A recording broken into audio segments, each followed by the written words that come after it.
My name is Alex Behunin, and I'll explain later. In this episode, I talk with Nicki Wisensee Egan. Nicki is an investigative journalist and the author of Chasing Cosby, The Downfall of America's Dad, as well as the host of the podcast Chasing Cosby. In the episode, Nicki talks about how she became a journalist, her career, and what she thinks of journalism in 2020. We also talk about her experience writing the book, true crime documentaries, her interview with Captain Sully, her experience podcasting, dealing with backlash, her new book, Victim F, and much, much more. Enjoy.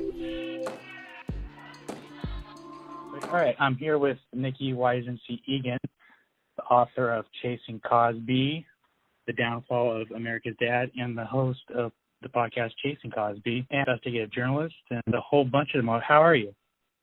I'm good. How are you? I'm doing well. How are you during this pandemic? You know, I've worked from home for 15 years, so it hasn't really affected me that much. But we're doing okay. And honestly, I'm kind of enjoying the slowdown. It sounds terrible, but things have been really, really busy. So it's just been nice to be able to slow down a little bit. Right.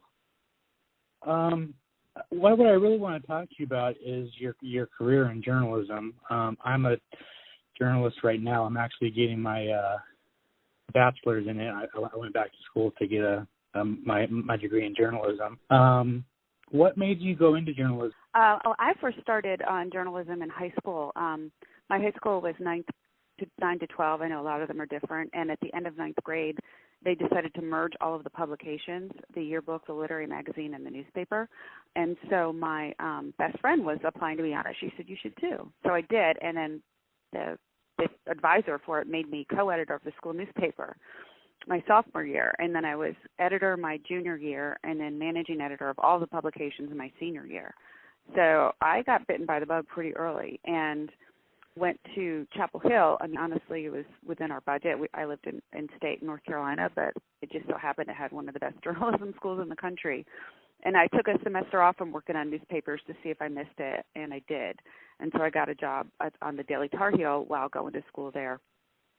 And I double majored in journalism and political science because I started out being I was a politics reporter. I was a political junkie.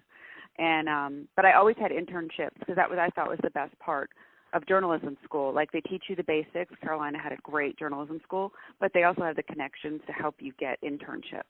And so that's where I got throughout my career that more than inside a classroom, I've gotten my best experience just doing the job.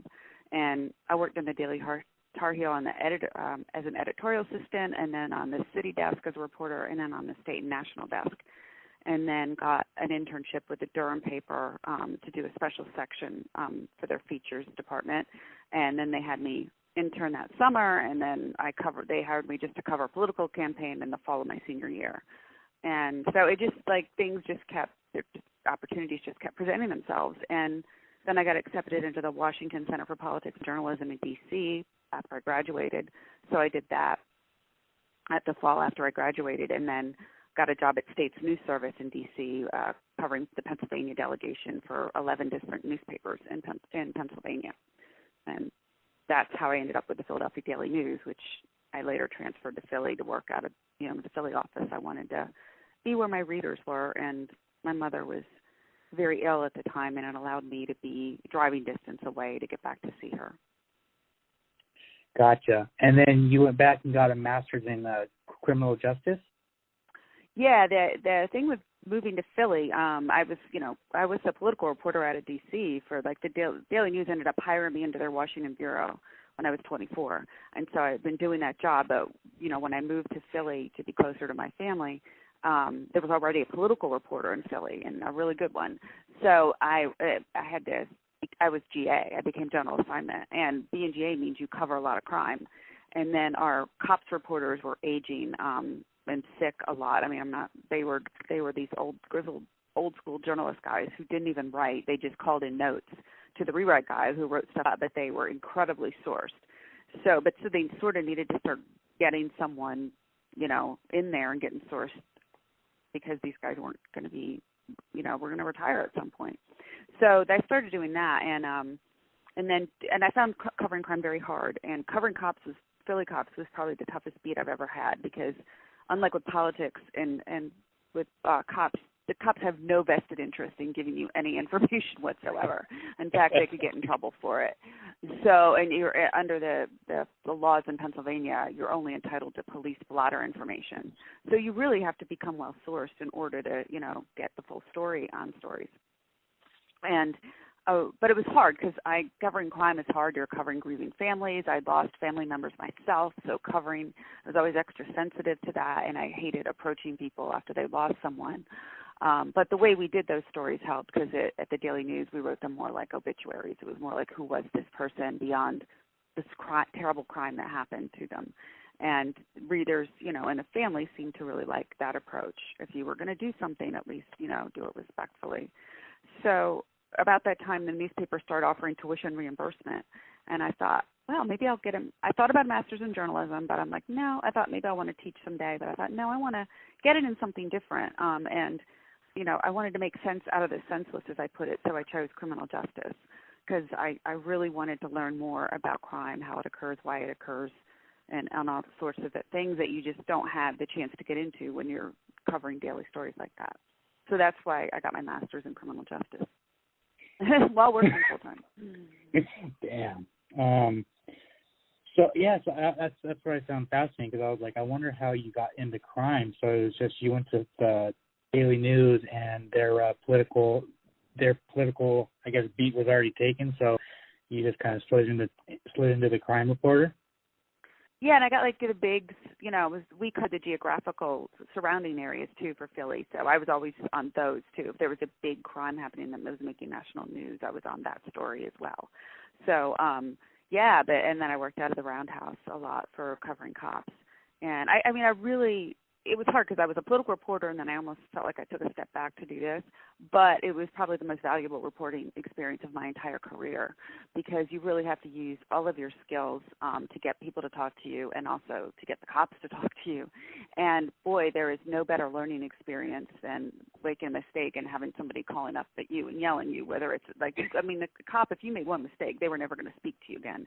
And the word would spread very quickly. When I first got down there, and one of them said, there was Andrew Glassman was a Channel 10 reporter. He said, one time he told this cop his interview was off camera, and then he put him on camera, and we all found out about it. We never talked to him again. So literally, they would give you one chance, and if you screwed up, they were done with you, and word would spread very quickly, and no one would talk to you.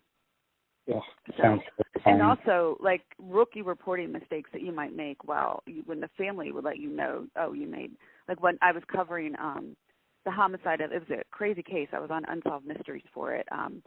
Amy Willard, she was 23, I think. She was a George Mason lacrosse and soccer star, and she just was she was home for the summer in the Philly area, and was driving home from a club one night and just vanished. They found her car by the side of the road with the engine running, the lights on, and the driver's door open, and a little pool of blood in front of it, but she was nowhere to be found. And then they found her body 24 hours later in a lot in North Philly. And, the families get inundated by media with these high-profile cases. So I worked for a while to gain the trust of her mom, Gail, and it was hard, because she got upset. The first story they did, let me talk to some of Amy's friends for a follow-up story. And I put in there, one of them was talking about how she was scared. She was extra careful when she was leaving work, because she worked at night and her car was in the parking lot. And I put all of that in there. And the next thing I know, Gail got very upset with me, because she said, you just could have made her a target. You just told somebody where she is, how she does this, and where she works. And we don't know who killed Amy. And I never forgot that. And I apologized profusely, and I can tell you I never made that mistake again. So I truly I like the crime-solving part of these stories, mostly, too, to try to figure out who did and how the police were able to solve it, if they are able to solve it. So it was a very valuable reporting experience, and I think every reporter should have to do it at some point in their career. Gotcha. Are you a fan of, because I guess you've basically been covering crime most of your career, are you a fan of the true crime documentary genre? No, because I think there's some that are done really, really well, but I think a lot of them are just blood and gore and sensationalistic. I mean, let's start all this with Serial, which was a really well done podcast, and some of the wrongful conviction stuff is really great. You know, making the thing is, you know, and I've loved these docuseries as much as anybody, but you know, Making of a Murderer, they left out a lot of things about Stephen Avery that, you know, and it was really well done, but they left out a lot of negative information about him, or downplayed certain negative parts of who he was. And and also with The Staircase was a great one, which I really liked, but it was the Michael Peterson case in North Carolina, and I recommend watching it. But then after they came out with the last 3 episodes of it, it came out that one of the producers, I think, was a producer on the show, like was having an affair with him for 10 years. And it's one of those, they're sort of trying to plant the question in your mind whether or not you think he's guilty. And I've done plenty of wrongful conviction stories, or might be innocent stories. And that guy, like, for the life of me, I think he did it, because it's just he had no reasonable explanation for what had happened to his wife. There was no reasonable alternative theory for what had happened to her. And then to find out that one of the producers on this docuseries was having an affair with him for 10 years, it all made a little more sense to me about why it was so sympathetic toward him. So, no, I don't watch a lot of them. They have to be really well done. I started watching the one on HBO about the Atlanta children, Mm-hmm. 6 child murders. That's really well done, and I really like that. But I'm pretty choosy about which ones I watch. I didn't watch Tiger King. I tried, and it was so cheesy. I just I can't watch it. I can't watch it. But I just watched I think it was the Innocence Files they just did on Netflix, which was really, really well done. It had several different wrongful conviction cases the Innocence Project has handled, and it was really great and very high quality. So I like those that are more, you might learn something from them. And there's a new one called Trial by Media, looks kind of interesting too. It's kind of rehashing older cases, but they seem to be doing it in an interesting way. And like the AMC did the Preppy murder last fall, and I watched that, and they really, like, their whole focus was the media's portrayal of the people in this story and how that played out in this case. And it was really interesting and really well done too. Gotcha. So when you started to chase Cosby, were you scared or hesitant that you were going not only after a Philadelphia hero, but an international superstar? Not in that way. I mean, I was a huge Cosby fan when this story broke. I grew up watching Fat Albert and the Cosby Kids on Saturday morning cartoons with my brother. I watched The Cosby Show when it debuted. It helped me through some rough times in my life, as I write in the book. So it was more like my reaction when I was assigned to it was like, not the cause. I couldn't fathom it. I remember how sad I was for him when his only son was murdered. I'd lost my brother when I was 16, not to murder, but so I just really felt for him. I saw how it nearly destroyed my mother, my brother's death. So from that perspective, it was more like, no way. I mean, like, not the cause. Like, I just couldn't believe it. But I just had to put my personal feelings aside and focus on the story, and that's how I've always done my job. I don't care who you are or, what you're accused of. My job is to just get to the truth. And to keep my personal feelings out of it. So,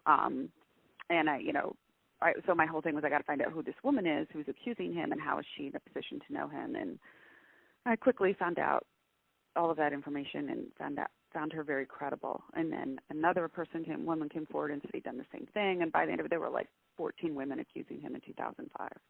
So, but it was like the DA was threatening to have me arrested for my stories back then.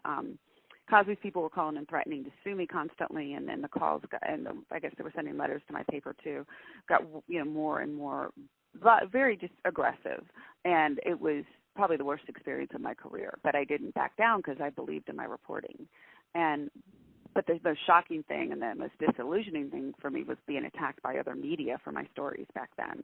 The local paper, one of them, did a whole story criticizing the Daily News and my coverage and quoting journalism experts as saying, this is sensationalistic, this is not true journalism, it's a he said, she said. And so just being attacked from all fronts was the worst part of it, but I didn't back down, and I still wouldn't to this day. It's still not an easy story to cover because there are still a lot of people who still believe he's Cliff Huxtable.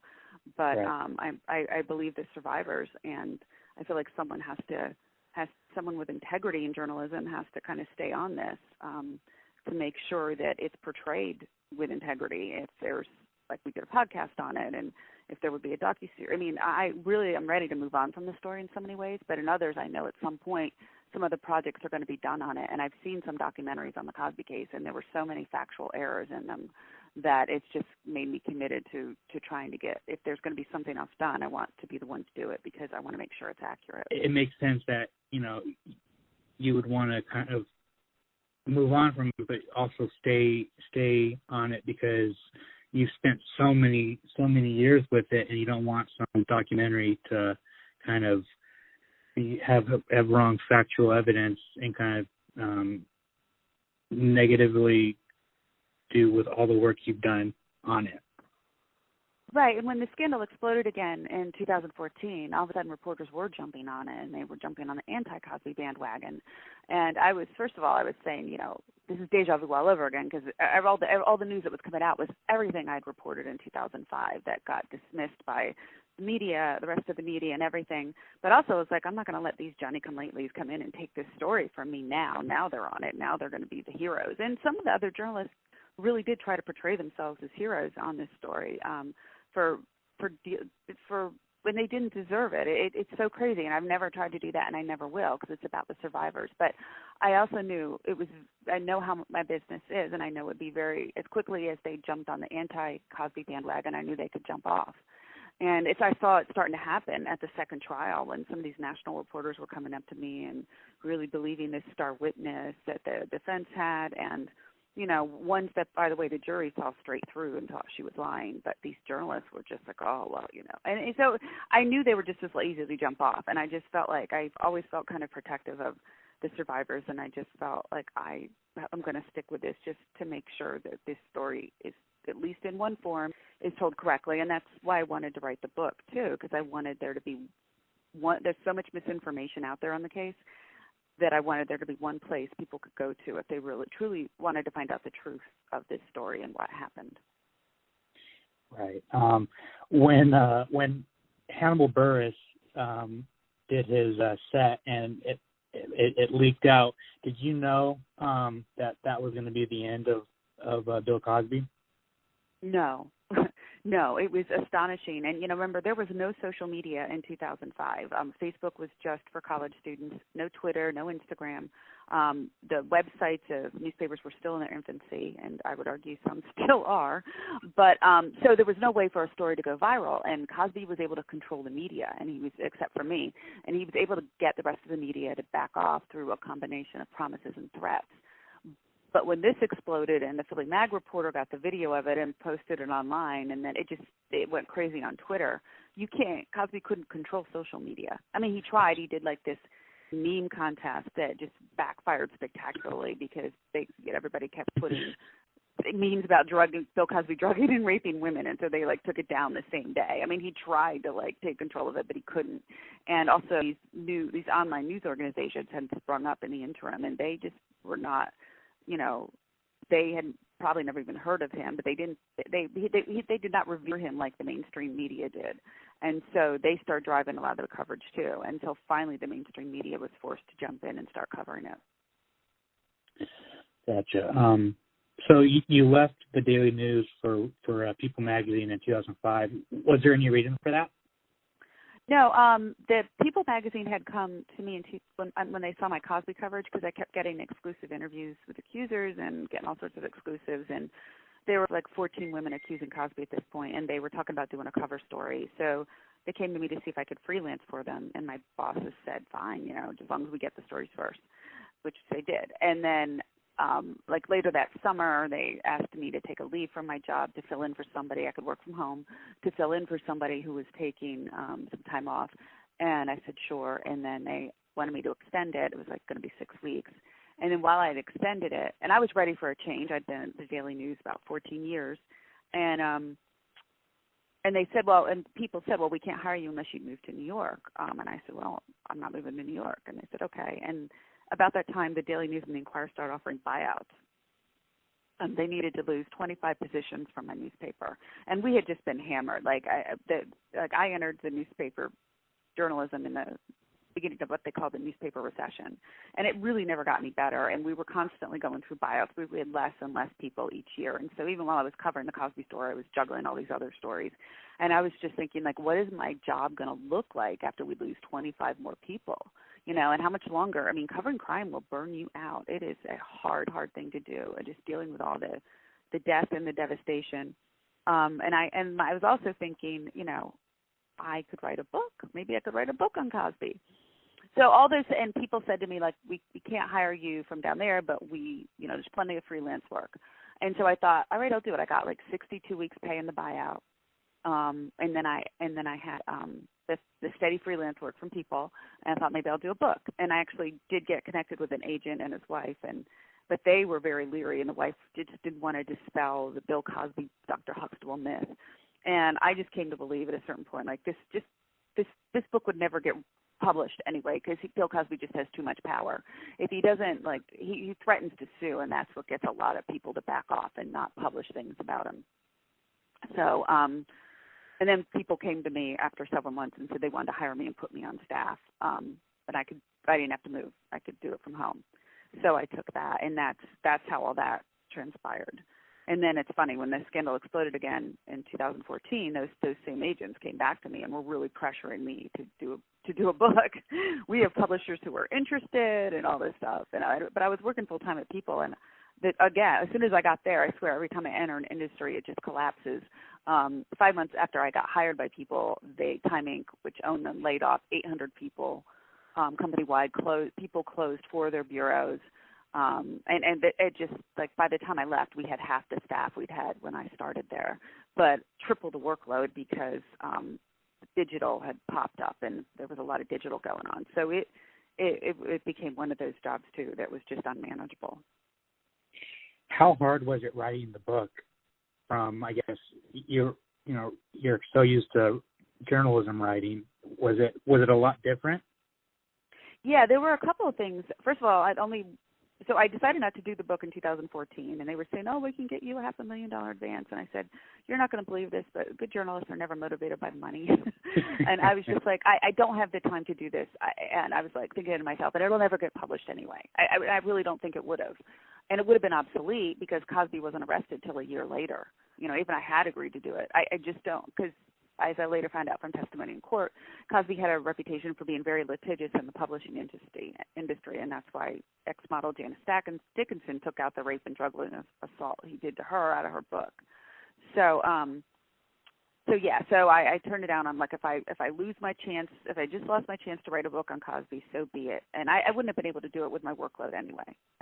So anyway, when the conviction happened, then I got a book deal, but it was still a hard sell, and that's why I changed it to be from my point of view, because by that point the book industry's like, oh, everything's already out there, you know, the story's already been told.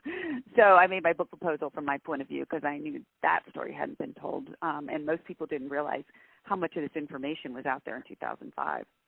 So, but the deal was I had to have it done in 2 months. Oh my God. Yeah, and it was really hard. And the other hard thing was putting my personal feelings in there, because as a journalist, I'm trained not to do that, and I had not done that for so many years. I always kept my personal feelings out of my reporting, and I purposely did not let myself examine how I felt too much. You know, if I was on a TV show and getting attacked, I would respond, but I just did not let any of that enter into how I approached the story.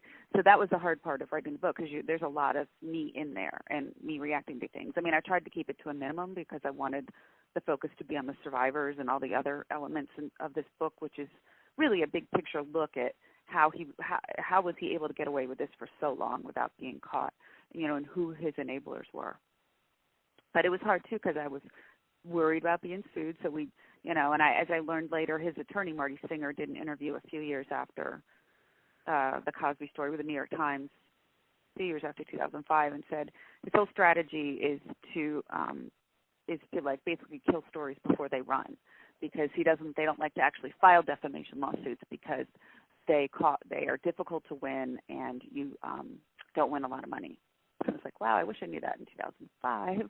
But anyway, so I always knew their strategy is to just intimidate a news organization or a publisher into not publishing it, more so than actually suing.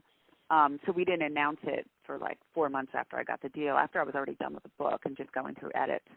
And then, it was still nerve-wracking, though. I was still very worried and I didn't think he would win anything, but I just thought that he and Castor, they like to file suits just to bully people.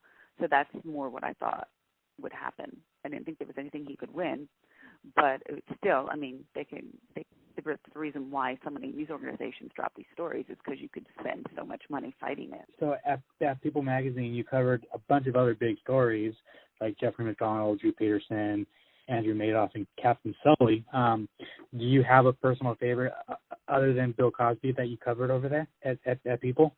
I wouldn't call Cosby a favorite, and I didn't cover it that as much for People. Like the Cosby coverage that I'm the most proud of is the stories I did at the Philly Daily News.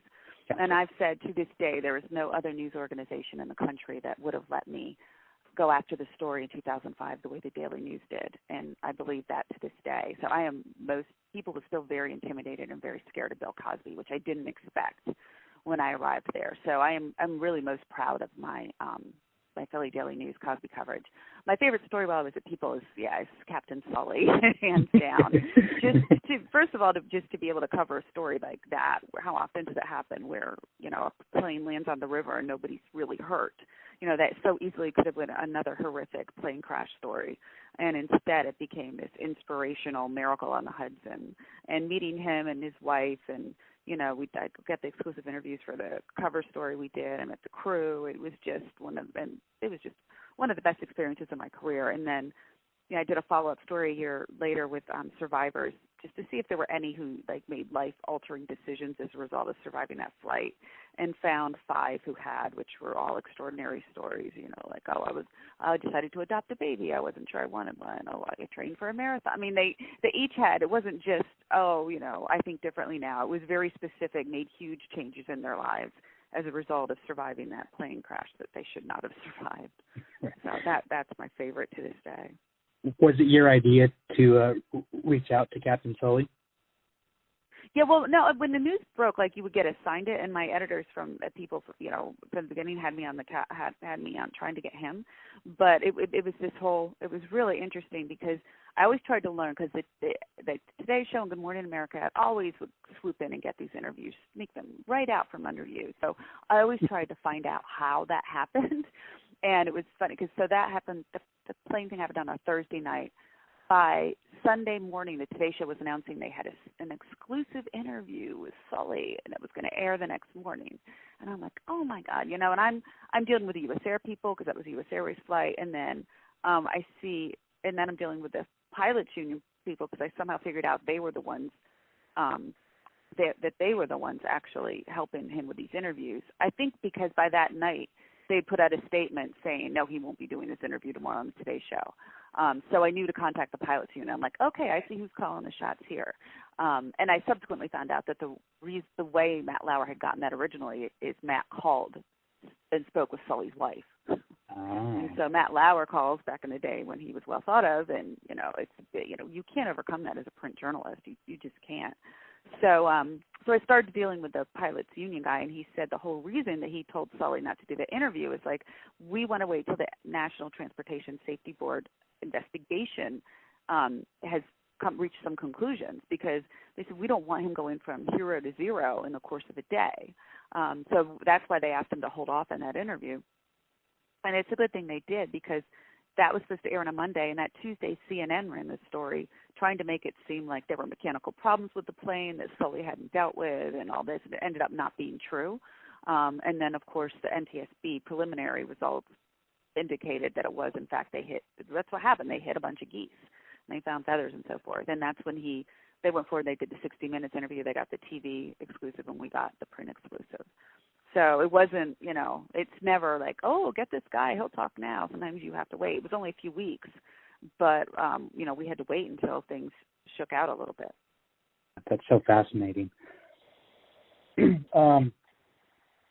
So the podcast, did the LA Times approach you about the podcast, or did you approach the LA Times?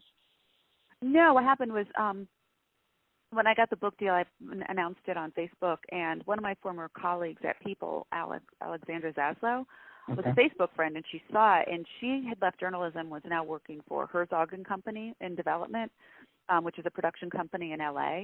And so she approached me to see if I'd be interested in doing it as a podcast. And it kind of intrigued me because I love serial. She said that she was telling me how podcasts are huge, especially in LA, because people are in their cars all the time. And I thought, that sounds really interesting. And so that's how that all started. And they were going to partner with the LA Times on it. The LA Times had become known for its podcasts, like with Dirty John and so forth. So I just really felt comfortable. Alex comes from a journalism background herself. It was a journalism organization. I just felt really comfortable doing it with them because for that reason, because I've dealt with some production companies, and I feel very uneasy with production companies that don't have anyone in journalism in it, because this is an extremely, extremely sensitive story. You're interviewing sexual assault survivors who were traumatized, and some have gotten over it and moved on with their lives, some haven't. And I just didn't want them to be treated insensitively by any production company. And so they bought the podcast rights to my book. And, I insisted on being an executive producer because I wanted to have some kind of editorial control. So that's why I agreed to do it. And I just, thought it would reach a wider audience. And it did. I mean, last time we talked, I had like 5 million downloads, which is extraordinary. So. Yeah, and it just won a Webby, which was very, very well deserved.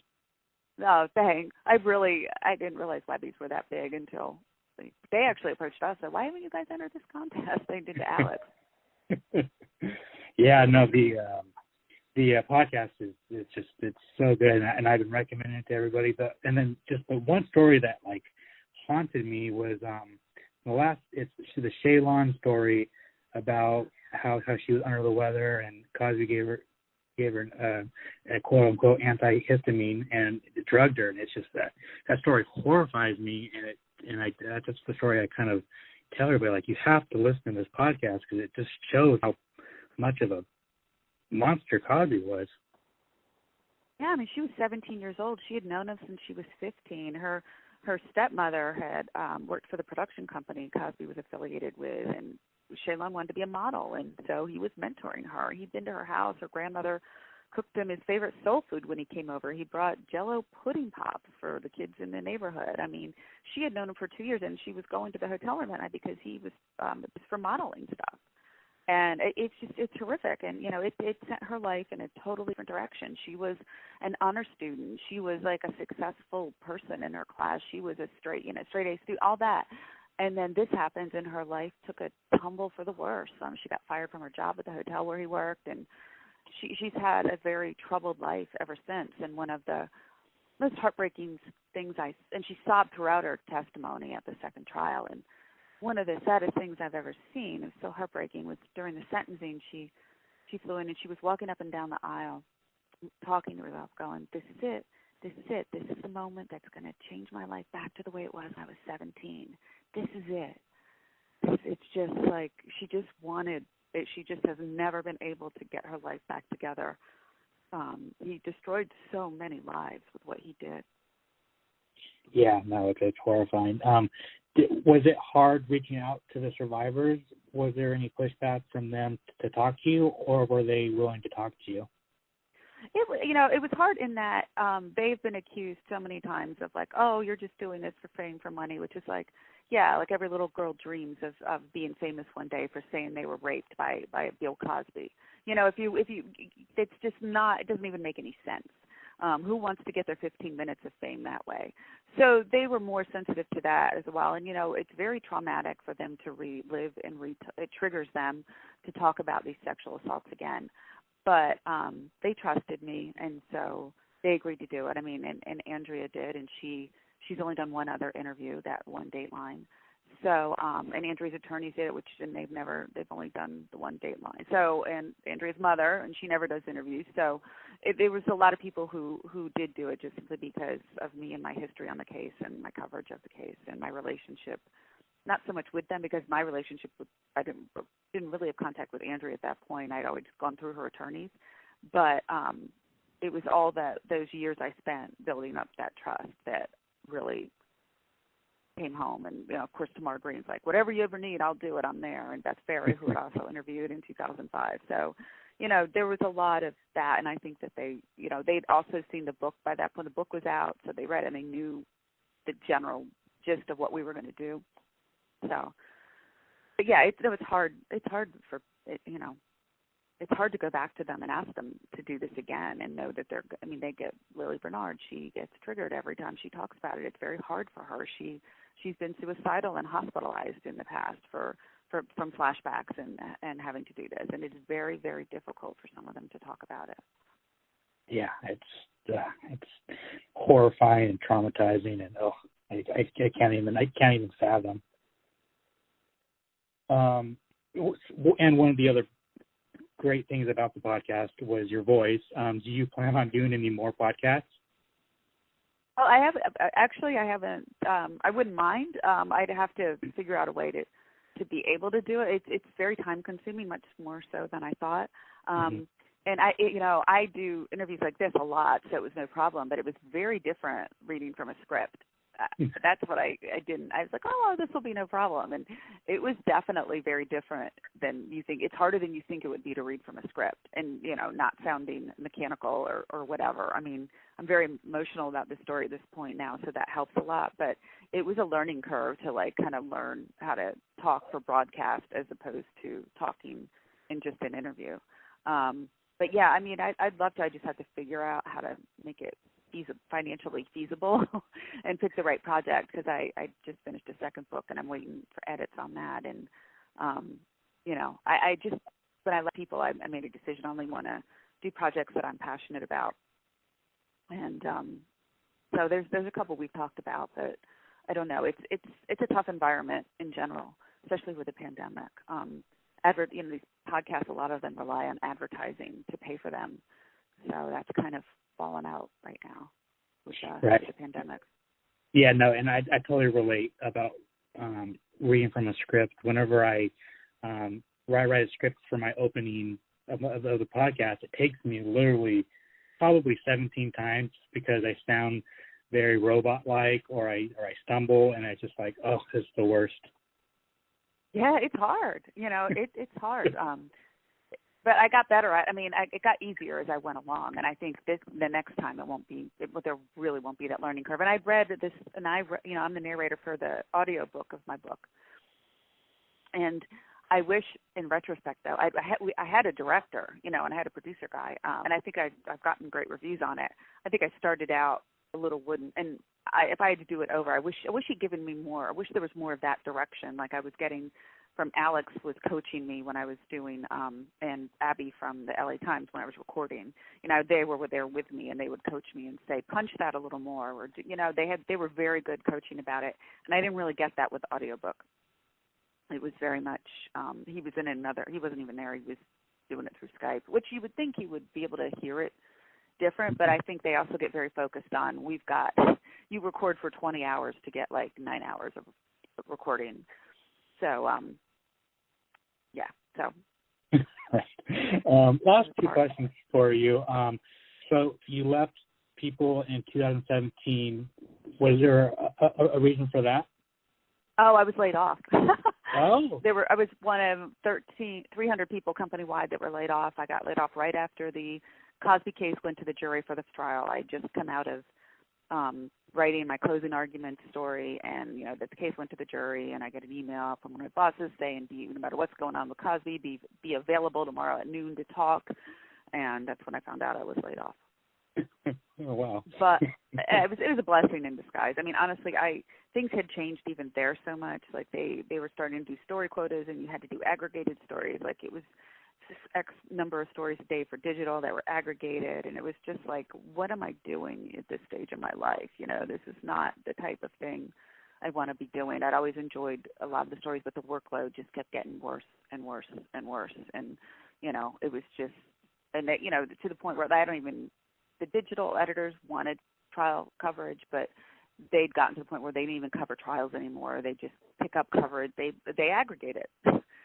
So all of the things that I believed in journalism, they're just not doing anymore. But I was so grateful we had a union, because I got like a year's severance, which was amazing. And so it gave me time to catch my breath. and figure out what, next steps. And then I signed with an agent. We started pursuing some projects, and I ended up being able to do the book. I mean, I never could have done the book if I still worked at People. So it just, things work out the way they're supposed to sometimes.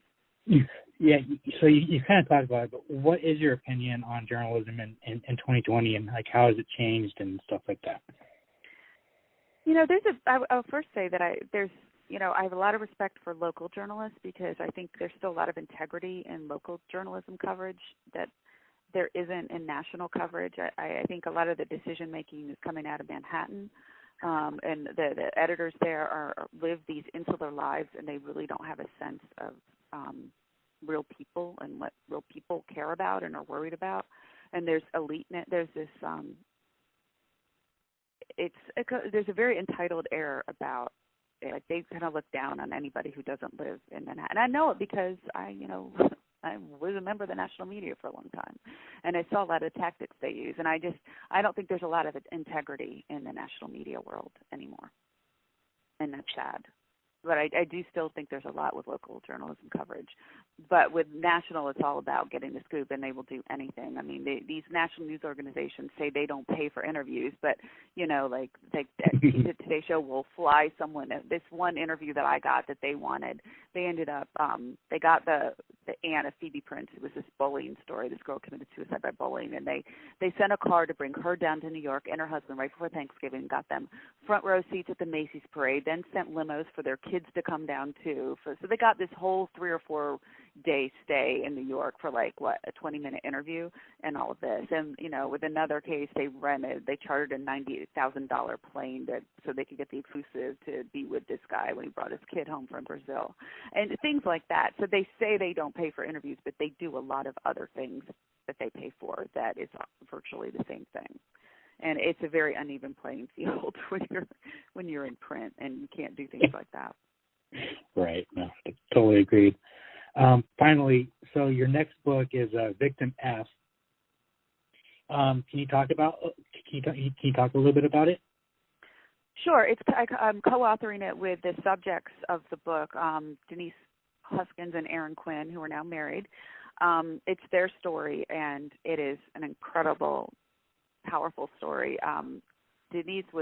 There was a home invasion. Denise was sleeping Aaron was her boyfriend. They were woken in the middle of the night by these intruders, and Denise is kidnapped and taken. When Aaron goes to police, they think he murdered her. They don't believe him. They grill him for 17 hours and trying to convince him that he murdered her and he needs to confess. And then when they get a proof of life, the police from Denise, the police instead start changing their theory that, she was like the real life phone girl, like the movie and book, like she just planned this whole thing.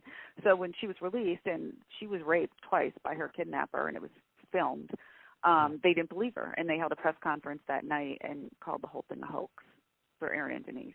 And these are people who are physical therapists. They've got PhDs, higher ed degrees. They never a whisper of anything in their background that would hint that they would do something like this.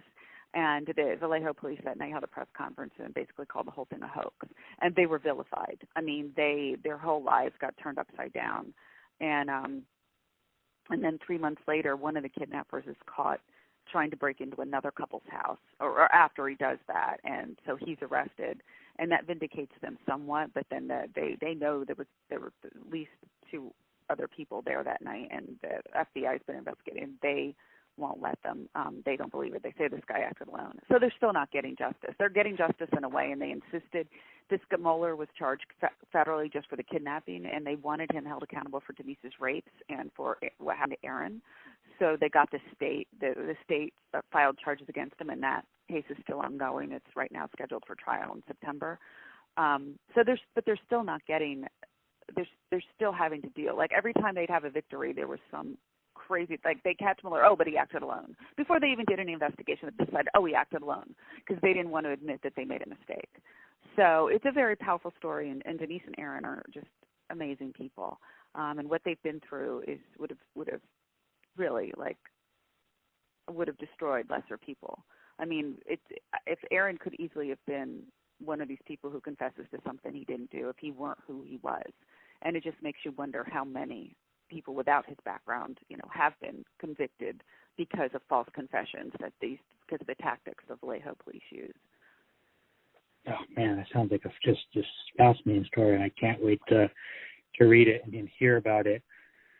And that comes out next year. Yeah, it's all. We just turned the manuscript in, and we're starting to go through the editing process a little more when the pandemic hit. So everything's, taking a little longer than it should, but it was always supposed to come out next year. My book experience with Cosby was not the norm, where it was out a year after I signed the contract. Normally, it's like we signed the contract February of last year. Normally, it's about 2 years from when you sign the contract that a book comes out to 2.5 years. So. Gotcha. Sweet. Well, thank you so much for talking with me. Do you have anything that you want to promote? No, just the book. I mean, if you in the podcast, I would tell you that there's information in both, that they complement each other. That what's in one is not in the other, and vice versa. So I would really encourage people to read the book, because I'm really proud of it, because it debunks rape myths. There's a lot of analysis in there. There's a lot of examining, why we as a culture, worship celebrities the way we do, and how we handle this. And it also makes you understand how serial sexual predators like this are able to get away with it for so long without getting caught. And it's a deeper dive on some of the issues that we really didn't get into in the podcast. And I also tracked down 3 women from 2005 who were Jane Does 1 through 12 that had never spoken before, and they tell their stories for the first time in the book on the record. So there's just a lot in the book that's not in the podcast. And so that's what I would like to promote. And you can buy it wherever you buy books, Amazon, Barnes & Noble, wherever. Cool. Thank you so much, Nicki. I really, really appreciate it. You're welcome. Thanks for being interested. Thanks for listening to the episode. If you enjoyed it, give me a rating and a review on any of the podcast services. Or you could go to my website, alexbhunin.com. Until the next episode, I'll explain later.